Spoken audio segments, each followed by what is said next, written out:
Dia menyerahkan nyawanya di kayu salib bagi kita. Dia mencurahkan darahnya untuk mengampuni semua dosa kita.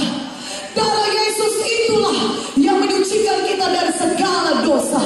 Dan oleh karena dosa-dosa kita sudah disucikan oleh darah Yesus, kita beroleh hidup yang kekal di sorga. Firman Tuhan berkata dalam Efesus 1 ayat 7, tanpa penumpahan darah tidak ada pengampunan. Kalau darah belum ditumpahkan, tidak ada pengampunan, saudaraku yang kekasih dalam nama Yesus. Darah Yesus harus dicurahkan terlebih dahulu untuk menyucikan saudara dari dosa saudara, sehingga kita bisa didamaikan dengan Tuhan, sehingga kita bisa berdamai dengan Bapa di sorga, sehingga saudara bisa masuk ke dalam kehidupan yang kekal. Katakan amin. Saudara, itulah yang dilakukan oleh Yesus bagi kita. Dia mengampuni dosa kita. Dan dia bukan hanya mengampuni dosa kita, dia juga menyembuhkan segala penyakit kita. Dia juga membebaskan kita dari segala keterikatan dosa. Tetapi mujizat yang terbesar memang adalah keselamatan jiwa kita, pengampunan dosa kita. Katakan amin. Itulah mujizat yang terbesar, di mana saudara diselamatkan, tidak jadi dihukum oleh karena dosa saudara, tapi saudara disucikan oleh darah Yesus dan bisa memiliki hidup yang kekal. Haleluya.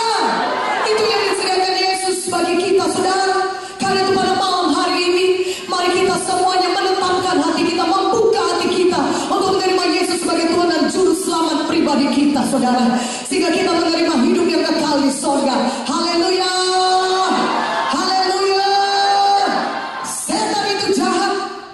Yohanes 10 ayat 10 berkata, setan itu pencuri, pembunuh, dan pembinasa, saudara. Setan tidak suka manusia bahagia. Itulah sebabnya setan berusaha manusia jatuh ke dalam dosa. Dan akibat dosa, maut, itulah akibat dosa yang paling parah. Dan sebelum maut itu merenggut nyawa manusia, saudaraku, manusia sudah terlebih dahulu menderita karena akibat dosa, seperti penyakit, seperti kegagalan, kemiskinan, penderitaan, keterikatan dosa, judi, narkoba, minuman keras, pergaulan bebas. Itu merusak hidup manusia. Akibat dosa sangat berat sekali. Itu yang dialami oleh Adam dan Hawa, saudara. Mereka mati rohani ketika mereka berdosa. Walaupun mereka tidak langsung mati badani, saudaraku, tapi mereka masih hidup sekitar 1000 tahun kemudian. Tapi lambat laun mereka makin lama makin dekat kepada kematian badani. Dan akibat dosa yang paling parah adalah maut, hukuman yang kekal di neraka selama-lamanya. Tetapi di dunia pun manusia menderita karena dosa, saudara. Oh, saudara dapat lihat umur manusia makin lama makin pendek. Kalau dulu orang sampai 1000 tahun dan kemudian 120 tahun. Kan buku Mazmur bahkan berkata 70-80 tahun kalau kuat, saudara. Dan saudara bahkan banyak mendengar kabar banyak umur manusia sekarang di bawah 70 tahun, saudara. Sudah tidak ada lagi di dunia ini. Itu akibat dosa. Akibat dosa itu adalah perpisahan, saudaraku, kematian badani dan rohani. Tetapi kalau saudara memilih Yesus pada malam hari ini, maka saudara dapat memiliki hidup yang kekal di sorga. Dan di dunia itu saudara diberkati. Katakan amin. Kalaupun kita meninggal dunia, tapi kalau kita sudah percaya kepada Yesus, kita meninggal dunia hanya berpindah untuk kepada sorga yang kekal saja, untuk ke tempat yang jauh lebih baik. Katakan amin. Tapi kita akan hidup kekal selama-lamanya. Sejak kita menerima Yesus sebagai Tuhan dan Juru Selamat pribadi kita, hidup kekal kita sudah dimulai sejak saat itu. Iman amin ya, katakan amin. Karena Yesus ada di dalam kita dan Yesus itulah hidup kekal. Haleluya. Karena itulah siapapun yang memiliki Yesus dalam hatinya, dia pasti memiliki hidup yang kekal. 1 Yohanes 5 ayat sudah sampai 13 mengatakannya. Karena itu Yesus mau saudara menerima dia sebagai Tuhan dan Juru Selamat pribadi saudara, sehingga saudara memiliki hidup yang kekal. Dan di dunia ini pun hidup saudara bebas dari kutuk-kutuk dosa.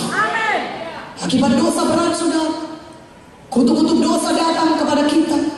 Akibat dosa, saudara, banyak orang, saudara, mengalami kutuk dosa dalam hidupnya, saudara.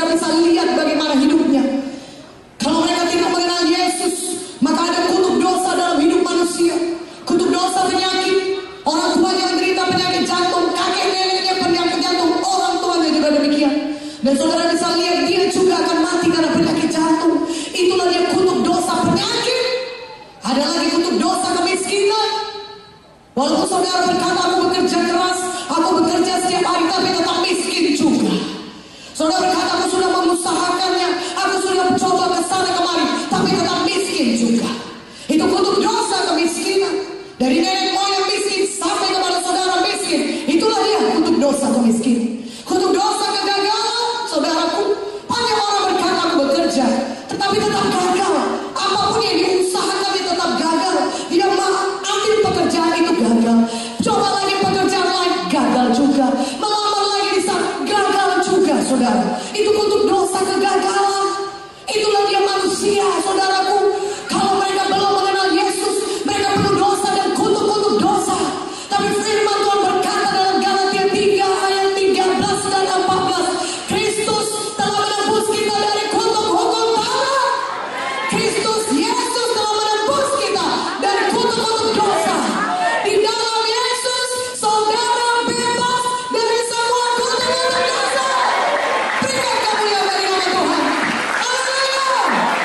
Oleh darah Yesus, saudara dibebaskan dari semua kutuk dosa. Sehingga saudara bisa hidup berhasil di dalam Tuhan Yesus. Katakan amin. Saudara, Yesus sangat mengasihi kita. Yesus sangat mengasihi kita. Itulah sebabnya dia mau mati di kayu salib, saudara. Saudaraku, dia datang untuk mengampuni dosa kita dan juga menyembuhkan penyakit. Kalau saudara baca Injil Matius, Markus, Lukas dan Yohanes, oh itu menceritakan bagaimana pelayanan Yesus selama dia masih hidup di bumi ini, saudara. Lebih dari separuh pelayanan Yesus adalah menyembuhkan orang sakit. Tuhan Yesus tidak mau kita sakit. Mana amin yang lebih kuat, amin. Lebih daripada separuh pelayanan Yesus, saudara baca buku Injil, menyembuhkan orang sakit.